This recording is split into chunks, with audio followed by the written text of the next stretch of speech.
Pinatawag na rin ng PNP Apari ang mga magulang ng 3 bata na isinasailalim ngayon sa investigasyon. Sasailalim din sila sa intervention ng DSWD. Sa ngayon, patuloy ang mahigpit na pagpapatrolya ng mga pulis sa mga paaralan sa Apari.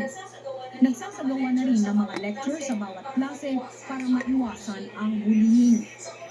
Sa Coron, Palawan, isang lalaking grade 4 student ang napugbog ng kapwa estudyante habang nasa kainan sa labas ng eskwelahan. Unang napaulat na 3 high school students ang bumugbog sa kanya dahil hindi raw niya ito binilhan ng pagkain. Marts, pwede mo pang ilapit si Chacha sa right side, ah? Konting kon.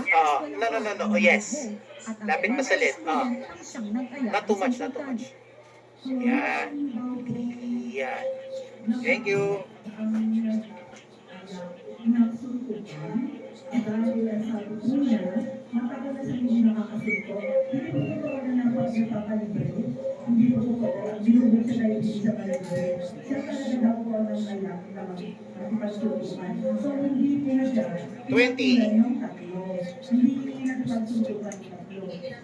Ipinatawag na ng DepEd ang mga magulang at guardian ng mga sangkot na estudyante. Justin! Hindi raw ito kukonsintihin ng paaralan.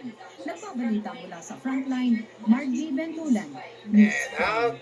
You.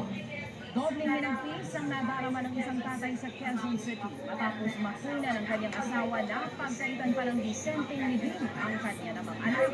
Narito ang express report ni Mobile Chorno Alex. Good. 120. Pinagdampot ng Soco personnel ang puting tela at kartunian sa Barangay Loyola Heights, Quezon City. Ang laman niyan, isang Petrus. Nasa box siya, nasa loob siya. At nandun yung details ng kanyang nanay, at the same time, yung details yung pang-fetus para doon. Agad naman nakilala ang magulang ng Petrus dahil tatay mismo ang lumapit sa mga otoridad. Nabalitaan daw kasi niyang may napulot ng Petrus sa lugar. Kinutuban siya. Kwento ng ama sa mga pulis, kumausap raw ito ng supoltorero para mailibing ng maayos ang kanyang anak. Inabutan pa raw niya ito ng pera. Pero matapos ang ilang oras, natagpuan ang labi ng kanyang anak dito sa damuhan. Agad din nakumpirma na anak niya ang mga natagpuang mga labi. Tumanggi siyang nagbigay ng pahayag. Pero labis daw ang tignatin niya sa ginawa ng 30 supoltorero. seconds. Nakipag-ugnay na rin siya sa Criminal Investigation and Detection Unit. Yung Panginoon yung ongoing investigation dahil kaso ay yung paglaban natin sa video. Hindi pa totoo ang supoltorero pero sigurado raw ang tatay na kilala niya ito sa mukha. Nagbabalita mula sa Frontline, Mobile Journal Alexis Ebue. Out and you. Sa iba pang mga balita, bulibong isdang nangamatay sa mga lugar po na sakop ng Magad Dam. Problemado ang fish cage operator dahil sa pagkalibig.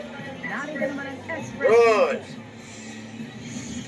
220. Libo-libong patay na isda ang naglutangan sa mga fish cages sa Ramon Isabela. Isa lang ang lugar sa apektado ng malawakang fish kill. Ang mga may-ari tuloy, problemado, matik daw kasi minuti ang kanilang